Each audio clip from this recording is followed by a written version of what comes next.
नमस्कार, मी जयश्री देसाई. अल्टिमेट आरोग्य या माझ्या यूट्यूब चॅनलमध्ये आपणा सर्वांचं हार्दिक स्वागत.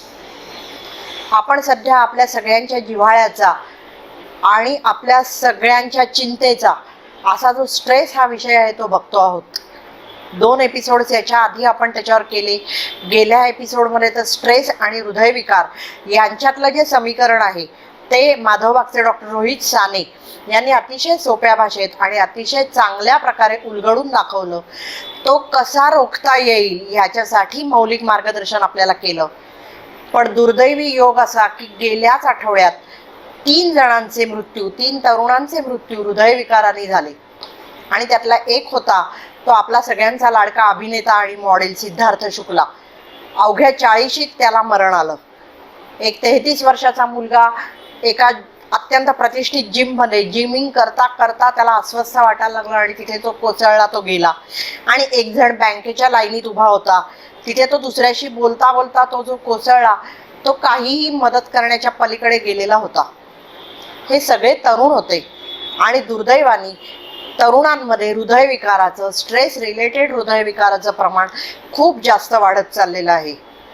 या निमित्ताने अनेक प्रश्न ऐरणीवर आले आहेत की अपुरी झोप, स्ट्रेसचा शरीरावर होणारा परिणाम, एक्सेसिव्ह जिममध्ये जी लोक ही अतिरिक्त मसल बिल्डिंग करण्यासाठी हे करतात, स्टेरॉइडचा मारा करतात, प्रोटीनचा अतिरेकी इंटेक करतात, हे सगळे प्रश्न या निमित्ताने पुन्हा एकदा ऐरणीवर आले आहेत. त्याच्यावर चर्चा चालू राहील. पण एक मात्र निश्चित आहे की आपल्याला जर असं मरायचं नसेल किंवा आपल्या घरात कुणाचा असा अकाली मृत्यू व्हायला नको असेल तर आपल्याला आपल्या जीवनशैलीत, आपल्या आहार विहारात बदल करणं अत्यावश्यक आहे.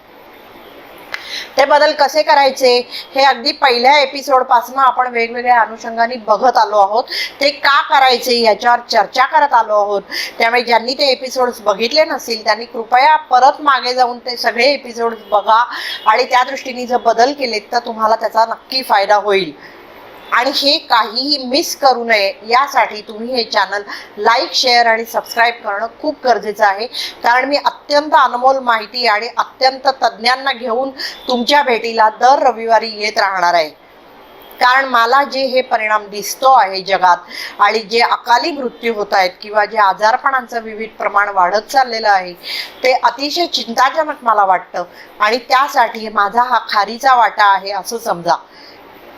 स्ट्रेसचे जे एपिसोड्स मी आधी ह्या केले किंवा डॉक्टर रोहित साने यांचा जो एपिसोड रिलीज झाला मुलाखतीचा, त्याच्यानंतर मला खूप सारे फीडबॅक आले. काही फीडबॅक असे होते की नाही, आम्हाला तुम्ही सांगताय ते सगळं कळतंय पण वळत नाही. कारण हा जो स्ट्रेस आहे तो कमी करणंच आमच्या हातात नाही. आता बॉस खूप काम देत असेल तर बॉसला जाऊन तुम्ही सांगू शकत नाही की तू काम कमी दे, मला त्याचा स्ट्रेस येतोय. किंवा नोकरी गेली असेल आणि कर्जाचे हप्ते डोक्यावर असतील तर तुम्ही काही करू शकत नाही, तो स्ट्रेस तुम्हाला येणार आहे. किंवा काही व्याधींमुळे येणारा जो स्ट्रेस असतो तो आहे, किंवा रिलेशनशिप्समुळे येणारा जो स्ट्रेस आहे तो आहे. हे सगळे हे बाह्य स्टिम्युलाय, बाह्य कारणांमुळे येणारे स्ट्रेस आहेत. काही कारणं ही मानसिक असतात, अंतर्गत असतात, जी आपणच आपल्या मनाचे खेळ करून निर्माण केलेली असतात. जसं मला काही फीडबॅक असे आले की एका व्यक्तीने मला असं सांगितलं की मला ना मृत्यूची खूप भीती वाटते आणि त्याचा मला भयंकर स्ट्रेस येतो. आता साधा जर विचार केला, म्हणजे जो विचार मी प्रत्येक गोष्टीत करते की ज्या घटनांवर आपला काहीही कंट्रोल नाहीये त्याच्यावर आपलं डोकं शिणवत बसायची काय फायदा आहे त्यांनी. मी मृत्यूचा खूप विचार केला तरी मी मृत्यू प्रीपोन करू शकत नाही, पोस्टपोन करू शकत नाही. तो येणार आहे तेव्हाच येणार आहे, तो जसा येणार आहे तसाच येणार आहे. म्हणजे माझ्या हातात ते नाहीये. मग जे माझ्या हातातच नाही त्याच्यावर चिंता करण्यात, वेळ घालवण्यात आणि माझी एनर्जी वेस्ट करण्यात काय अर्थ आहे. आहे तो दिवस, आहे तो क्षण आनंदाने जगायला आपण कधी शिकणार आहोत. तसंच दुसरा एका व्यक्तीचा फोन आला, त्यांनी सांगितलं की मला कॅन्सर, विशेषतः कॅन्सर आणि करोना या 2 रोगांची खूप भीती वाटते. मला जर हे रोग झाले तर त्याच्या टेन्शननी मला झोप पण येत नाही. आता ते जर व्हायचे असतील तर ते होतील, ते होऊ नये म्हणून तुम्ही काय करता आहात. म्हणजेच जसं डॉक्टर रोहित साने यांनी सांगितलं तसं की स्ट्रेस असणार आहे, त्या स्ट्रेसला तुम्ही तोंड कसं देताय याच्यावर तुमचं स्वास्थ्य किती टिकणार आहे आणि कसं टिकणार आहे हे अवलंबून असणार आहे. कॅन्सर होऊ नये म्हणून मी काय माझ्या ह्याच्यात बदल करतेय? मी सकारात्मक विचार करतेय का मी कुढतच राहिलीये? का मी तामसी आहारच घेत राहिलीये? का मी जंक फूडच खात राहिलीये? का मी जे पॅकेज फूड आहे त्याचाच मारा स्वतःवर करतेय? वेगवेगळी जी कारणं आतापर्यंत उघड झालेली आहेत की ज्याच्यामुळे कॅन्सर होऊ शकतो, ते टाळण्यासाठी मी जर काहीच करत नाही आणि मी नुसतीच चिंता करते की मला कॅन्सर झाला तर काय, किंवा मला करोना झाला तर काय, त्याला काही अर्थ नाहीये. म्हणजे आपण आपले स्ट्रेस वाढवून घ्यायचे, मग त्या स्ट्रेसचा आपल्या शरीरावर परिणाम होतो, आपल्या सगळ्या सिस्टीम्स, आपली इम्युनिटी सगळी हा स्ट्रेस खलास करतो आणि मग आपण हमखास कुठच्या ना कुठच्या रोगाला बळी पडतो. आणि मग परत आपण म्हणायचं की माझ्या नशिबात हे काय लिहिलंय, माझ्याच नशिबी हे भोग का आले. ते आपण ओढवून घेतोय आणि हे आपण ओढवून घेऊ नये यासाठी आजपासून आपण स्ट्रेस मॅनेजमेंट, ताणतणावांचं व्यवस्थापन या विषयाकडे वळणार आहोत. अनेक उपाय आहेत, तुम्हाला आता स्क्रीनवर दिसत असतील. स्ट्रेस मॅनेजमेंटसाठी खूप सारे उपाय आहेत, खूप सारे थेरपीज आहेत. स्ट्रेसच्याही वेगवेगळ्या लेवल आहेत, क्रॉनिक स्ट्रेस, ॲक्यूट स्ट्रेस वगैरे वगैरे. आपल्याला त्या लेवलपर्यंत जायचं नसेल, आपल्याला आनंदात जगायचं असेल, आपल्याला निरोगी जगायचं असेल, तर आत्ता तुम्हाला जे स्क्रीनवर दिसतंय यातली कुठची ना कुठची थेरपी, कदाचित सगळ्या थेरपीज आपल्याला आपल्यावर त्यांचा प्रयोग करणं गरजेचं आहे. आज आपण जी सुरुवात करणार आहोत ती म्युझिक थेरपीपासून. सामवेद या भूमीत जन्मला, यक्षगान या भूमीतला आहे. संगीताचा माणसावर आणि नाही चराचरावर काय परिणाम होतो हे आपल्याला अनादी काळापासून माहिती आहे. श्रीकृष्ण जेव्हा बासरी वाजवत असे तेव्हा गोधनच नाही तर वन्य पशु सुद्धा तिथे ते ऐकायला येऊन बसत. हे कथा या अशा ऐकतच आपण लहानाचे मोठे झालो आहोत. संगीताच्या चमत्कारांच्या ज्या कथा आहेत त्याही आपण लहानपणापासून ऐकल्या आहेत. त्यामुळे संगीताचा आपल्यावर, या चराचरावर प्रभाव पडतो, चांगला प्रभाव पडतो हे आपल्याला माहिती आहे. या दृष्टीने मग शास्त्रज्ञांनी वेगवेगळे प्रयोग केले. मी म्युझिक थेरपीचा बेस आधी सांगतेय, म्हणजे ती का आपल्याला उपयोगी पडेल ह्याकडे आपण वळू. की त्याच्यानंतर मग वेगवेगळे प्रयोग करण्यात आले तेव्हा असं लक्षात आलं की विशिष्ट प्रकारचं संगीत ऐकवल्यावर गाई म्हशी जास्त दूध देतात, किंवा संगीत ऐकवल्यावर पीक जास्त येतं पिकांना जर संगीत ऐकवलं तर. मग माणसांवर त्याचे परिणाम काय होतात, शारीरिक आणि मानसिक दोन्ही स्तरांवर संगीताचे काय परिणाम होतात, कोणत्या संगीताचे कसे परिणाम होतात, हे सगळं अभ्यासलं गेलं. याच्यावर जगभर संशोधन चालू आहे. आणि आता music therapy he as a medicinal therapy म्हणून ही जगन्मान्य झालेली आहे. त्याच्याचकडे आज आपण वळणार आहोत, आपण त्याचीच माहिती घेणार आहोत. मात्र त्यापूर्वी एक गोष्ट अत्यंत लक्षात घेणं आवश्यक आहे की म्युझिक थेरपी उपयोगी पडते कारण शरीर आणि मन यांचा अद्वैत आहे, यांचा दोघांचा घनिष्ठ संबंध आहे. शरीराला जर वेदना असतील तर मन चांगलं राहू शकत नाही, मन प्रफुल्लित राहू शकत नाही, मन सकारात्मक विचार करू शकत नाही, मन प्रसन्न राहू शकत नाही. आणि त्याचबरोबर मनात जर नकारात्मक विचार असतील, मन चिडचिड असेल, अशांत असेल, अस्वस्थ असेल तर शरीराचं स्वास्थ्य टिकू शकत नाही. मग ते वेगवेगळ्या रोगांच्या रूपाने शरीर आपल्याला दाखवत राहतं. आत्ता ज्या सिद्धार्थ शुक्लाचा मी उल्लेख केला तोही शारीरिक फिटनेस बाबत अत्यंत आग्रही असलेला माणूस होता. तो 4-4 तास जिमिंग करत होता आणि नंतर त्याची अशी अवस्था आली पण की ज्याच्यामुळे हे 4 तासाचं जिमिंग फक्त 20 मिनिटावर आलं. शेवटचा जिम मध्ये तो 25 ऑगस्टला गेला तेव्हा त्यांनी फक्त 20 मिनिटं जिमिंग केलं. 4-4 तास जिमिंग करून त्याला पर्सनल ट्रेनर असून त्याची अवस्था अशी आली होती की त्याला अपुरी झोप नाही, स्मोकिंग हेवी तो करत होता, प्रोटीनचा इंटेक हा इंटेक होता प्रोटीनचा.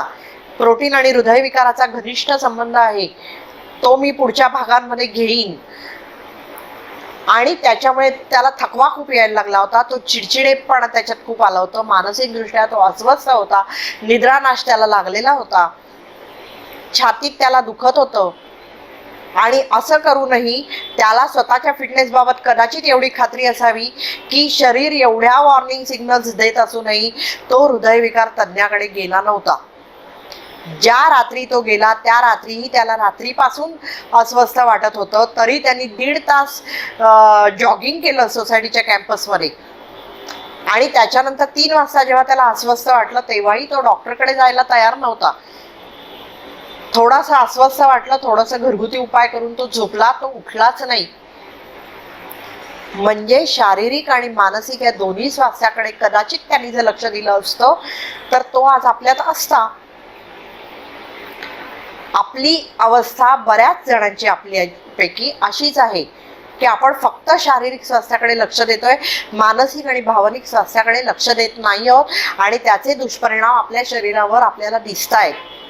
काहींची परिस्थिती तर आणखीच वाईट आहे, म्हणजे त्यांचं शारीरिक स्वास्थ्यही चांगलं नाही आणि मानसिक आणि भावनिक स्वास्थ्यही चांगलं नाही. ते कशाकडेच लक्ष देत नाहीयेत. त्यामुळे नैसर्गिकपणे त्यांना वेगवेगळे आजार शारीरिक मानसिक सगळेच आहेत. हे जर टाळायचं असेल तर म्युझिक थेरपी आपल्याला अत्यंत उपयोगी पडू शकते. आतापर्यंत संगीतोपचार किंवा म्युझिक थेरपीवर जेवढं संशोधन झालंय ते शारीरिक स्तरावर काय काय बदल होतात विशिष्ट प्रकारचं संगीत ऐकवल्यावर आणि मानसिक स्तरावर त्याचे काय काय परिणाम होतात या दोन्ही दृष्टींनी त्याचा अभ्यास झालेला आहे. शारीरिक स्तरावर म्हणजे हार्ट रेट किती कमी होतो, बीपी किती नियंत्रणात येतं, हार्मोनल लेवल्सवर संगीताचा काय परिणाम होतो, अशा दृष्टीने त्याचा अभ्यास केला गेला. आणि मानसिक आणि भावनिक स्तरावर चिडचिडेपणा किती कमी होतो, मानसिक स्वास्थ्य किती लाभतं, शांतता किती लाभते, झोप कशी शांत लागू शकते, या सगळ्या दृष्टीने मानसिक स्तरावर त्याचा अभ्यास केला गेला. अगदी इन्क्युबेटरमध्ये असलेल्या तान्ह्या बाळांपासून ते पेडियाट्रिक जी ICU असतात तिथे जी मुलं भरती असतात त्यांच्यापासून ते पार्किन्सन आणि अल्झायमर सारखे रोग झालेल्या रुग्णांपर्यंत सगळ्या टाईपच्या रुग्णांवर संगीताचा कसा कसा काय काय परिणाम होतो हे अभ्यासलं गेलं. आता त्यानुसार काही निष्कर्ष डॉक्टरांनी काढलेले आहेत. म्हणजे थोडक्यात जर प्रयोगाविषयी माहिती सांगायची तर जे इन्क्युबेटरमध्ये मुलं आहेत किंवा जी त्या पेडियाट्रिक ICU मध्ये असलेली मुलं आहेत तर त्यांना अंगाई गीत आईनी गायलेलं किंवा वडिलांनी गायलेलं ते ऐकवलं गेलं किंवा आईचा हार्टबीट्स त्याचे रेकॉर्ड करून ते ऐकवलं गेलं. अशा टाईपचं त्यांना संगीत ऐकवलं गेलं, म्हणजे रिदम ऐकवला गेला त्यांना असा, आणि त्याचा त्यांच्यावर काय काय परिणाम होतो हे बघितलं गेलं. आणि तसंच western classical music, Indian classical music मधले वेगवेगळे राग त्यांचा काय काय परिणाम होतो हे ऐकवलं गेलं. किंवा पार्किन्सनच्या रुग्णाला विशिष्ट किती हर्ट्सचं संगीत ऐकवल्यावर त्याला परिणाम होतो किंवा व्हायब्रेशन्स क्रिएट करून, संगीत म्हणजे व्हायब्रेशन्स क्रिएट करून त्या डायरेक्टली त्याच्या शरीराला देऊन त्याच्यामध्ये किती फरक पडतो हे अभ्यासलं गेलं. हा सगळा विषय खूप व्यापक आहे आणि खूप इंटरेस्टिंग आहे. मला तर हा विषय खूप आवडतो. पण हे सगळं मी पुढच्या ह्याच्यात घेणार आहे की विशिष्ट रोगांना कोणतं संगीत, कोणत्या वेळेला कोणतं संगीत, हे सगळं आपण बघणार आहोत. मात्र तो मोठा विषय असल्यामुळे आत्ता तो विषय एका एपिसोडमध्ये संपणार नाही. मात्र हे संगीताचा जो उपचार आहे हा स्वस्त आणि मस्त उपचार आहे, त्याच्यामुळे हा आपण आत्तापासूनही घ्यायला लागू शकता. आपल्याला आवडेल ते संगीत, ज्याने आपल्याला शांत वाटतं ते संगीत, त्याला साईड इफेक्ट्स नाही. याचा जो प्रभाव आहे तो स्ट्रेस कमी करण्यासाठी जी ट्रँक्विलायझर्स दिली जातात किंवा जी औषधं दिली जातात त्यांच्या इतकाच प्रभावी आहे असं आता डॉक्टरांच्या लक्षात आलेलं आहे. त्या औषधांना साईड इफेक्ट्स आहेत. या औषधांना, या संगीताच्या औषधाला, म्युझिक ॲज अ मेडिसिन, याला काही साईड इफेक्ट्स नाही. तुम्ही ते ट्रेनमधनं जाता जाता ऐकू येतं, कारमधनं पण ऐकू शकता, ऑफिसमध्ये काम करता करता ऐकू शकता कानात बोळे घालून, त्याच्यामुळे ते केव्हाही ऐकू शकता. आणि त्याचे अत्यंत चांगले फायदे शारीरिक आणि मानसिक स्वास्थ्यावर होतात. त्यामुळे त्याची सुरुवात तर तुम्ही आत्तापासून करू शकता. जे संगीत तुम्हाला आवडतं ते ऐका आणि त्याचे फायदे तुम्ही ह्या आठवडाभर बघा. पुढच्या रविवारी मी अधिक तपशिलात जाऊन हे सगळं सांगणारच आहे की कोणत्या संगीताचे काय परिणाम होतात आणि कोणतं संगीत कोणत्या रोगासाठी ऐकलं पाहिजे हे मी तुम्हाला सांगणार आहे. आता आजची टीप, आपण स्ट्रेस हा विषय घेतो आहे. ॲक्युप्रेशरचे पॉईंट्स मध्ये मध्ये मी तुम्हाला सांगत असते. स्ट्रेस कमी करण्यासाठीचे जे ॲक्युप्रेशर पॉईंट्स आहेत ते मी तुम्हाला आत्ता सांगणार आहे. त्यातला एक पॉईंट असा आहे की ह्या मणिबंधाखाली 2 बोटं, हा इथे जो पॉईंट येतो दोन्ही हातांना, तो जर दाबला तर आपल्याला त्याचा फायदा होऊ शकतो. त्यामुळे हा एक पॉईंट झाला. दुसरा पॉईंट हा आपला इथे आहे. म्हणजे ही कानांवरची जर रेषा इथे जर जिथे जाईल, इथे हा जो पॉइंट आहे, इथे जर दाबलं तर आपला स्ट्रेस आपण कमी करू शकतो.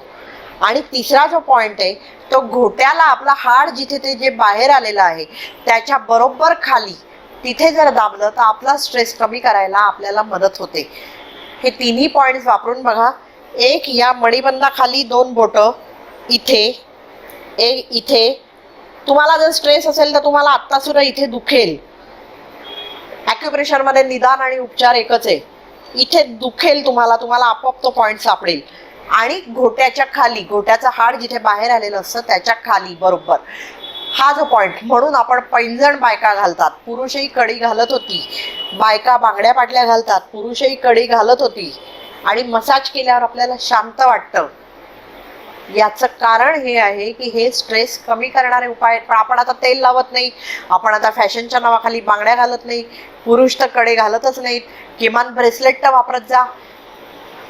साधे सोपे उपाय आहेत की जे करून तुम्ही तुम्हाला स्ट्रेस मुक्त करू शकता.